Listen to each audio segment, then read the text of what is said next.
Welcome to the voice of St. Anthony Parish from Allston, Massachusetts, right here on WROL, 950 AM, 100.3 FM. And you can also hear us at CatholicAudiomedia.com. That's CatholicAudiomedia.com. And we're here every single Monday through Friday talking about and building our faith every single Monday through Friday here at 3 o'clock in the afternoon. So we've been talking so far this week about this balance between a relationship with God and the rules. And when you don't have that balance, then what happens is that you get focused on one or the other, and it's going to distort your faith. In the Catholic Church, the most common thing to be focused on is rules. Now, if you're focused on relationship, that's fine. Know that rules help balance this. And that goes everywhere, but you really understand that. If you're in your own home, then the following rules is important, but that relationship of family members in the home is equally important. And without one, you can't have the other. A good example might be, we have a rule in this house: we all gather to dinner, for dinner at 5 o'clock in the afternoon. And that is a rule you may have in the house, but part of the rule is to build your relationship. So that's an example where the two sides work together. If you don't have that, then you're going to have one balance over another, and it's going to throw things off. So, for example, you'll hear many Catholics talk about something called Catholic guilt. There really is no such thing, but they had an emphasis on the rules. And the Catholic guilt would say if they didn't follow the rules perfectly, if they fell into sin and whatever, and they didn't bring the right response to it, then they could be condemned to hell. That's a very bad and incorrect understanding of what the church teaches, but many people learn that, and they still learn that from some of these preachers who I do not recommend. I should say preachers, I should correct that. From people who are Catholic preachers, because oftentimes when you hear the word preacher, you think of a Protestant minister. But I'm talking about Catholics who do not have the authorization to preach what they're preaching, and it's wrong. So how does the relationship come in? Well, I think one of the most fascinating things I experienced when I first came back to the church, and I told you that the evangelicals taught me, led me back to church, but also taught me about reading the Bible. And I remember reading a passage in the Bible. So, for example, I remember when I came upon the passage from Colossians. I almost said one Colossians, but there's only one Colossians. From Colossians, where we're looking at St. Paul, who's describing who Jesus is. And he gives this very powerful description of Jesus. You can find it at the first chapter of Colossians.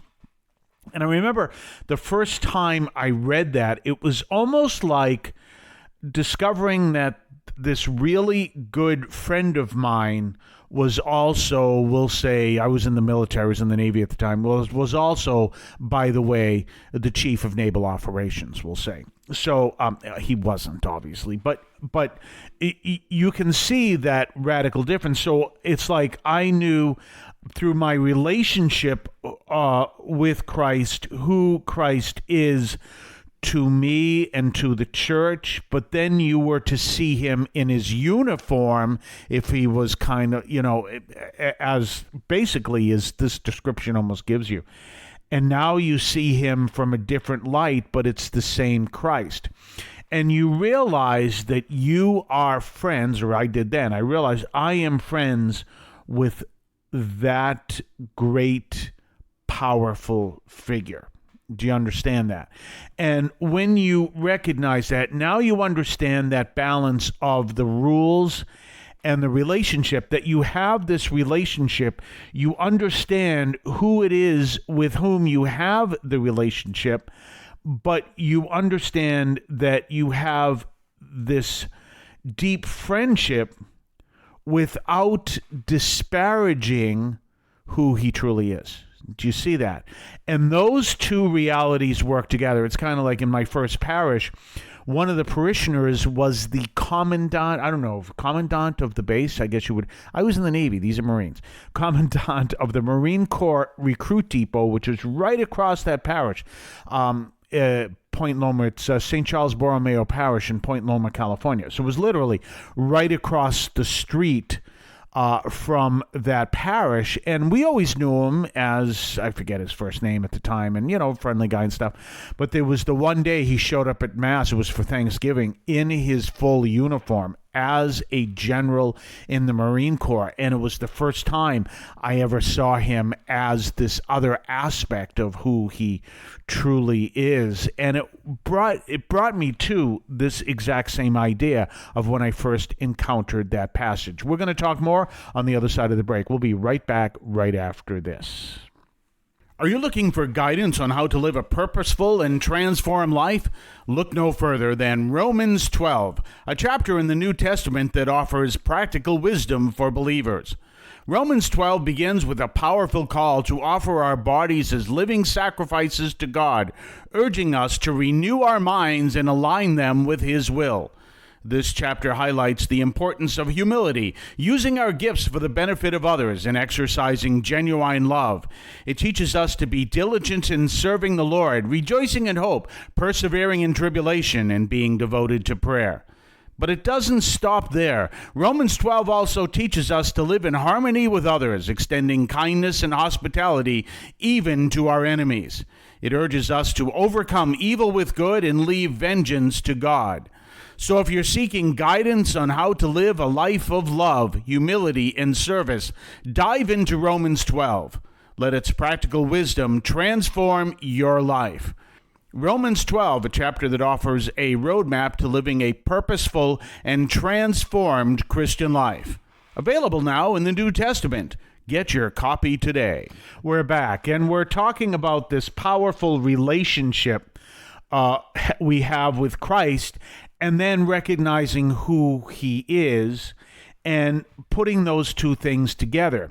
But when we don't have that, relationship, we may recognize Him as He is, but we may live in such fear of that figure without understanding the relationship that goes with it, that we are distant from the Lord and we're afraid of God, and not in a good way. There is fear of God, also known as reverence. That's important. That's kind of like a child having a respectable fear of their parents, not a child having fear of their parents because of being treated poorly. But, this is my father, this is my mother. When they say you need to be home at 5 o'clock, I need to be home at 5 o'clock. Did you see that? But what you want is that relationship with God, so that you understand that you, as Jesus says, He is like your Father, but He uses the term meaning in a very familiar way. And so He is like your Father, who you both share this friendship, but you understand who He is and you respect Him and you act on it. You see, but when you don't have that, then you have this terror. Then you have what people call Catholic guilt. Then you have this fear that God is going to cast you into hell because you said a bad word one day. And now you're lost in Catholic guilt because you never learned. First of all, you never learned that no one should be lost in Catholic guilt. It's not part of our Catholic faith, but you never learned that deeper personal aspect of God, where, like your loving Father, you could go and say, I'm really sorry, I just said a bad word, or whatever the case may be, but I ask you to help me to draw closer to you and grow in greater love for you. Do you see that? And these are important things, but when we don't have that, and it is very common in the Catholic Church that there are people that didn't learn this, they aren't learning it from the pulpit, they aren't learning, they're learning is this very strict list of rules and how you've got to stand up and you've got to do this and you've got to do that, and not coming to the Lord and saying, Lord, how do you want me to serve you? I mean, I hear from people occasionally that they'll be in a parish and the priest will tell them how the culture is going to hell and everything is bad and all this stuff going on. Well, some of that might be true, but in those whole conversations, usually what I'll say is I'll say, did he teach you about prayer? No. Did he teach you about love of God? No. But he just taught you that you're in a culture that you need to stand up against it and everything else. And he never taught you anything to do with God. And they'll go, well, no. And I bring that up. And why is that an important aspect? Because the more you are in love with God and the more you live in a way that's in love with God, the more you will live your faith demonstrating your love for God naturally, which will be a counter witness to what's going on in the culture. And what does that come down to?